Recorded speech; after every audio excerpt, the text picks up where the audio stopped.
I have been a teacher for years now. It's some kind of unspoken rule that every year there will always be a kid that is weird. The level and variety of weirdness vary, from benign to outright dangerous. My first year as a teacher, we had a student bring in a Stanley Cup filled with gasoline that he poured in the boys' bathroom toilets and set them on fire. His reasoning? The bathrooms always smelled bad, and if the toilets were gone, they would have to remodel the whole thing. And he wasn't wrong about either of those things. He did get expelled though, and avoided jail through what I assume was a very expensive lawyer. After that, we banned water that wasn't in clear bottles. My second year was a girl who had an odd obsession with breaking into lockers and leaving rocks inside them. The third year, we had a boy who would walk up behind people and scream into their ears when they weren't expecting it. He got punched a lot before his parents found him a good therapist. Then in my fourth year, I had a new student, Simon Lynch, who all the incoming freshmen agreed was weird. But so far, he is relatively benign. He also has some of the best grades in the school. He's helpful and kind, and even has a small group of friends he hangs out with. In class, he's an angel.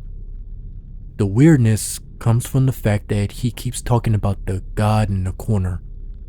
He mentioned it in passing, even to me.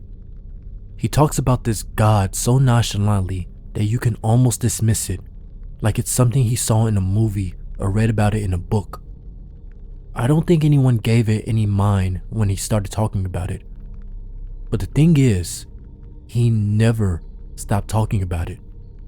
When there was a test, he would remind the other students in the class that if they made an offering to the God in the corner, they passed with flying colors.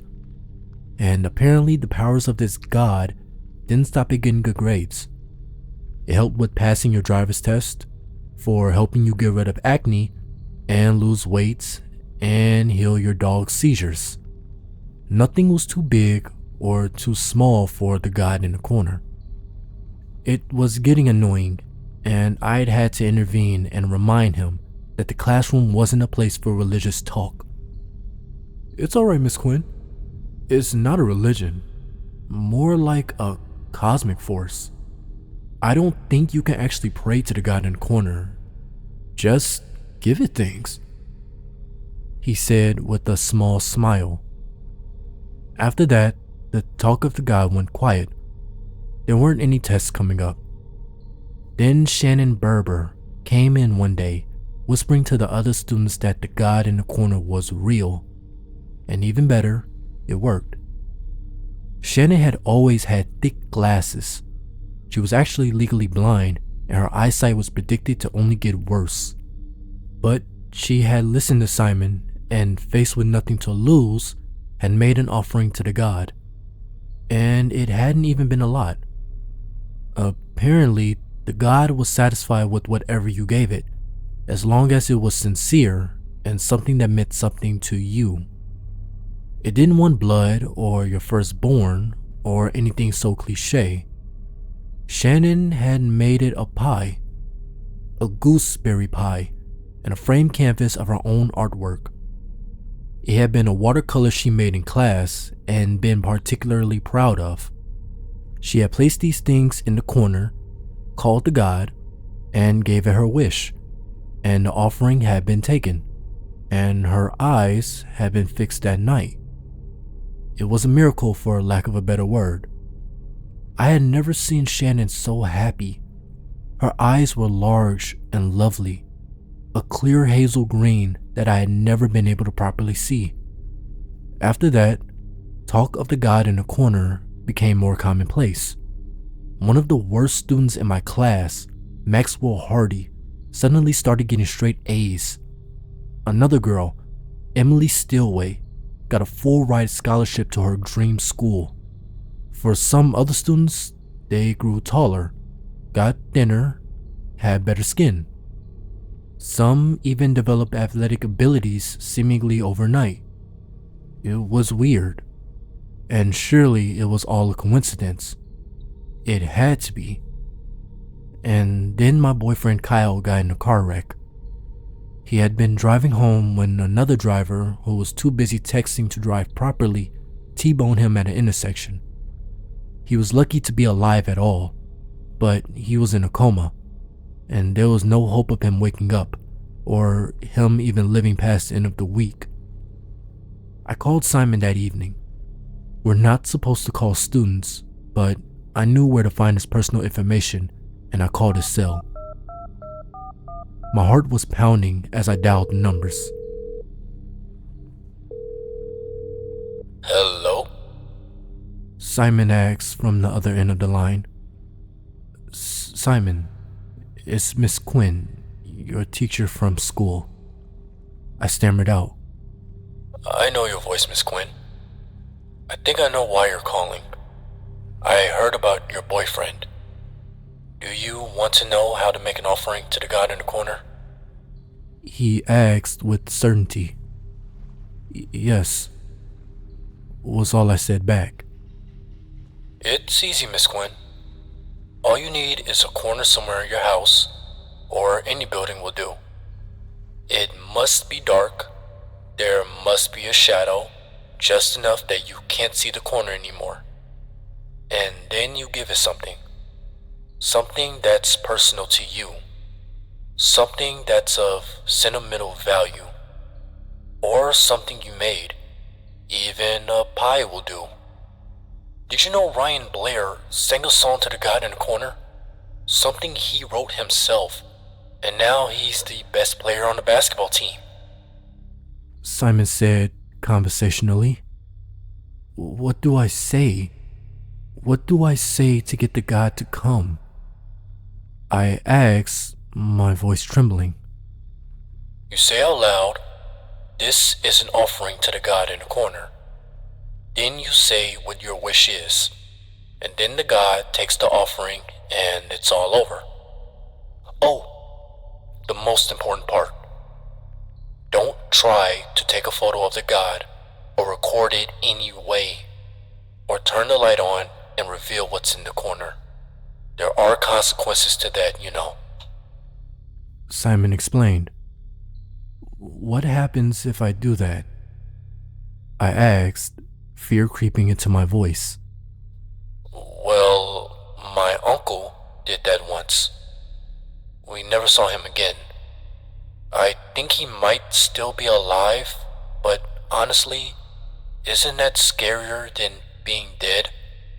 The dead don't suffer. Simon said so matter-of-factly that it sent a shiver down my spine. Thank you, Simon. That's all I needed to know, I said in a rush. You're welcome, Miss Quinn. I'll see you in class, Simon said, then ended the call.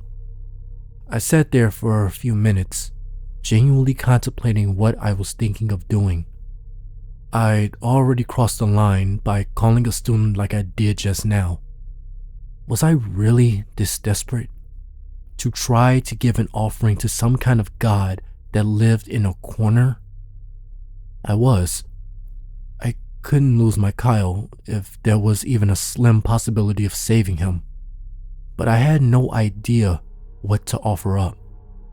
I was not an artist or a musician. I could barely cook, and I wasn't sure if the God in the corner would be satisfied with scrambled eggs and mac and cheese. Then it hit me. I did have something to offer it. Something of great sentimental value. I dropped to my knees and reached under the bed, pulling out a lockbox that held the few valuables I owed, plus important documents. I opened it and pulled out an old wristwatch. It was my father's watch, and it had been my grandfather's watch before that. My dad had died when I was a teenager, and one of the few things that he had passed down to me. It was too sentimental for me to wear on a daily basis, but I would take it out occasionally to hold it and think of my dad. My heart dropped as I held it. It really was the item I treasured most in the world, but I would give it up if it meant saving someone that I loved. I looked up and locked eyes with the corner of the bedroom furthest from the bed. The light always had a hard time reaching it. I stood up and quickly switched the ceiling light off.